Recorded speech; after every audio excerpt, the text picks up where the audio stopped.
Graad 9 wiskunde. Die derde magswortel van 27 beteken wat kan ek 3 keer met homself mol om 27 te gee? En dit is 3.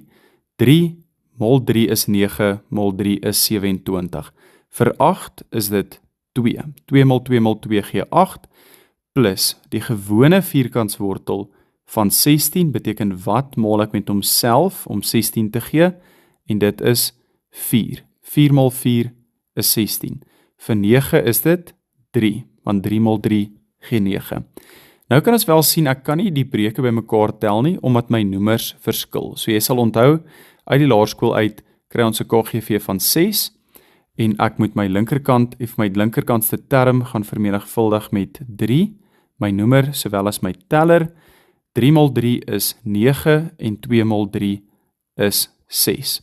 Aan die regterkant gaan ek mol met 2, die teller en die noemer gemol met 2. 4 mol 2 is 8 en 3 mol 2 is 6.